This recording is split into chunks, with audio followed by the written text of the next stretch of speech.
สวัสดีท่านผู้ชม FC ทั้งหลาย FC เจบอลาวทั้งสองฝั่งโขง FC น้องอิง FC พลังเงียบต่างๆนะท่านผู้ชมเนาะ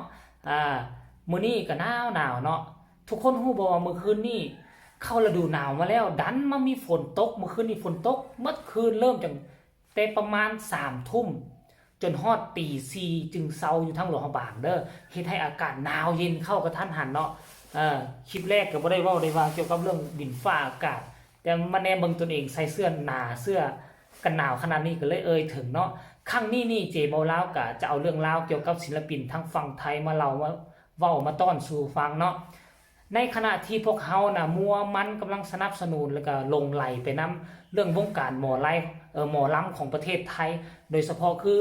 การเบิ่งแล้วก็สนับสนุนทั้งวงสาวน้อยเพชรบันแพงบ่ว่าจะเป็นวง1วง2แล้วก็บรรดาศิลปินทั้ง2วงโดยเฉพาะคือพวกเฮาซุ่มสภากำลังสุกยู่พักดันอีลาน้อยอุ้งอิงของพวกเฮาอยู่นั่นยังอีกฝากฝั่งหนึ่งนะท่านผู้ชมเนาะก็เป็นศิลปินดังทางฝั่งไทยคือกันปัจจุบันนี้กำลังข้ามมาเป็นศิลปินฮับเซิร์นมายังประเทศลาวและเฮ็ดให้เมืองลาวปัจจุบันนี้โด่งดังฟึกฟื้นทุกค่ำทุกคืนลักษณะคือโอ้ยมีชีวิตชีวาเนาะศิลปินคนนี้เพิ่นเป็นไผมาจากไสเจ้าเจบ่ลาวจะเว้าสู่ฟังเนาะเพิ่นชื่อว่าแบมเป็นศิลปิน K-pop จากเกาหลีแต่ว่าเป็นคนสัญชาติไทยลักษณะคล้ายๆคือลิซ่านี่บ่เนาะท่านผู้ชมเนาะแล้วตอนเพิ่นจัดคอนเสิร์ตอยู่ทั้งประเทศไทยอยู่ทั้งสนามกีฬาใหญ่นั่นเพิ่นสัญญากับ FC ชาวลาวแล้วว่าอยากไปประเทศลาวจักครั้งนึงอยากไปกินส้มตำหลวงพระบางที่เขาเฮ็ดเป็นแผ่นๆและวันนี้เพิ่นก็ได้กินเป็นที่เรียบร้อยแล้วเนาะรายละเอียดเจบ่ลาวจะเอาคลิปสั้นๆเกี่ยวกับเพิ่นทักทายและเพิ่นสัญญาไว้ว่าอยากไปเที่ยวประเทศลาวแล้วอยากกินส้มตำไปเบิ่งซะก่อนเดี๋ยวเฮามาเจอกันไป From Macau ลาวเหรอครับผมสวัสดีครับผมเพื่อนบ้านผมเนาะอย่างนี้ครับผมเราเป็นประเทศที่ผมอยากไปมากครับจริงๆครับผมอยากลองกินส้มตำลาวครับผม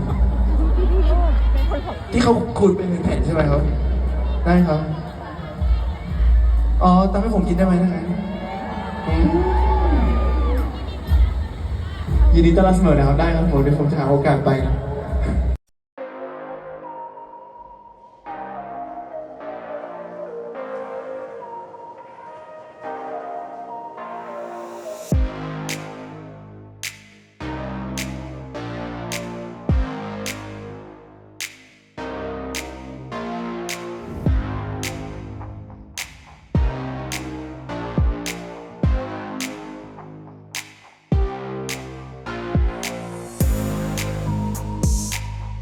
เป็นจังไหนท่านผู้ชมต้นคลิปตอนเพิ่นจัดคอนเสิร์ตอยู่ทั้งประเทศไทยคนเต็มสนามกีฬาราชมังคลาสถานนะท่านผู้ชมเนาะแล้วก็ไปเตะใจกับทุ่งซาดที่ชาวลาวมาเสียฮอดฝั่งไทยแล้วเพิ่นก็ถามว่าเป็นคนลาวเพิ่นว่าอยากไปเที่ยวลาวอยากไปกินส้มตำลาวที่เขาคูดเป็นแผ่นๆและ FC ชาวลาวก็บอกว่าส้มตำลักษณะนี้ต้องไปกินอยู่หลวงพระบางเท่านั้นเป็นเอกลักษณ์ของเมืองหลวงพระบางว่าซั่นเพิ่นว่าอยากจะไปจักครั้งนึงจะหาโอกาสไปในที่สุดตกมาในปีนี้ท้ายปี2024นี่แบมก็ถูกเชิญมาในงานเทศกาลอาหารลาวในเกาหลีจัดอย่างยิ่งใหญ่2ชาติอยู่ที่หอประชุมแห่งชาติของประเทศลาวและจะมีศิลปินนักร้องหลายชาติเข้าร่วมบ่ว่าจะเป็นเวียดนามพม่ากัมพูชามาเลแล้วก็ไทยสิงคโปร์ต่างๆเนาะมาร่วมและที่เป็นหน้าจับตามองแล้วก็ฮือฮาที่สุดคือศิลปิน K-pop จากประเทศไทยนั่นเองชื่อว่าแบมเนาะบ่คิดบ่ฝันว่าแบมจะมาฮู้บ่ทั้งที่เซิร์นศิลปิน 5-6 ชาติอาเซียนอ้อมข้าง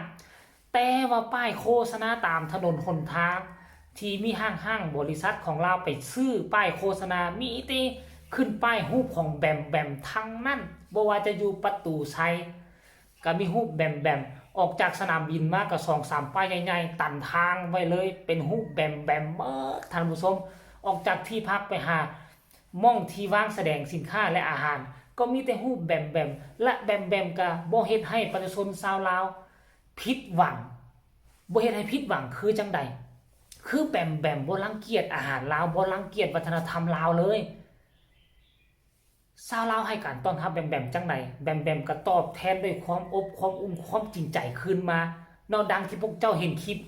ที่เจบ่ลาวเอามา ออกสั้นๆเนาะนึงมาแบมไปซื้ออาหารลาวเนาะนอกจากจะกินส้มตำหลวงพระบางแล้วยังไปกินยำหมักม่วงกินไปถามซื้อรถดอกรถด่วนแล้วแบมก็ไปงงเกี่ยวกับค่าเงินกีบหลังจากซื้อแล้วแม่ค้าแบมก็ถามแม่ค้าว่าราคาเท่าใดแม่ค้าก็บอกว่า40,000กีบแบมก็เกาหัวแบบงงแบบน่าฮักหันมาหาพี่เลี้ยง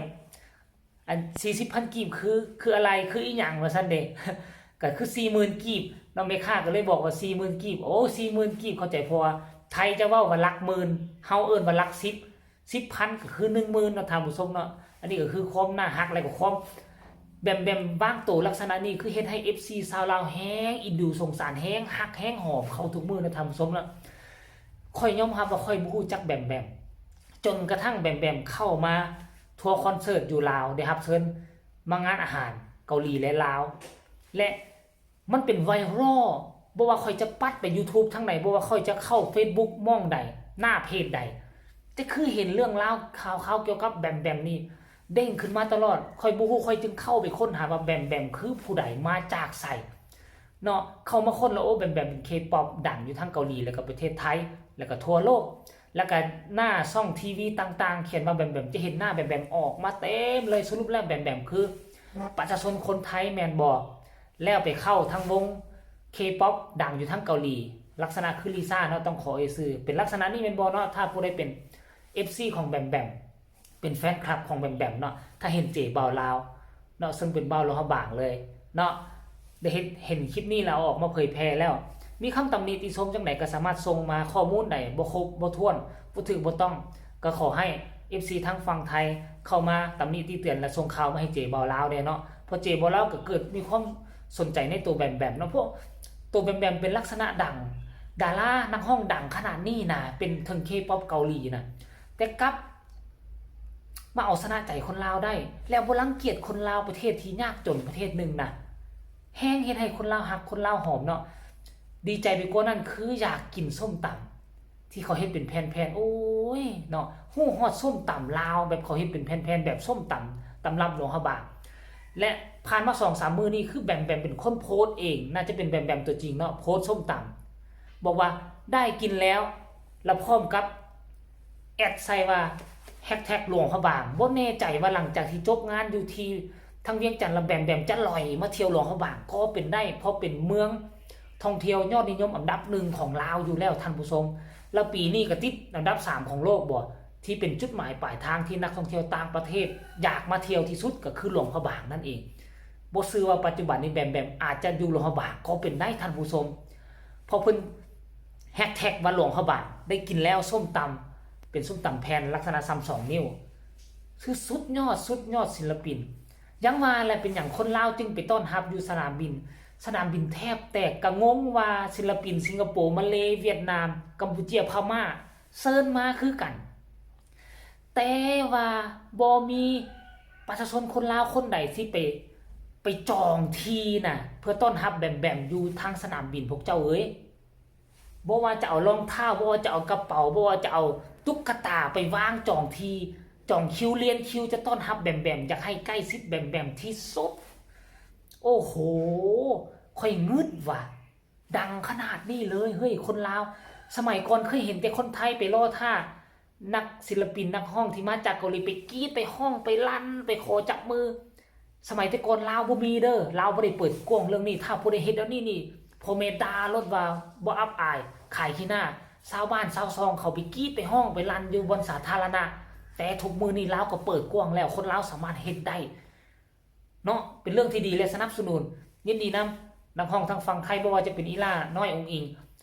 ทั้งเป็นหมอลำแล้วก็อยู่ทั้งวงสาวน้อยเพลงดังอยู่ประเทศไทยแล้วคนลาวออกไปเฮ็ดข่าวไป cover เพลงแล้วยังเป็นนักห้อง K-pop ยังมาดังอยู่ประเทศลาวตื่มคือแบมเนาะสนับสนุนคลิปนี้เจบ่าวลาวฝากไว้ซั่นนี้สบายดี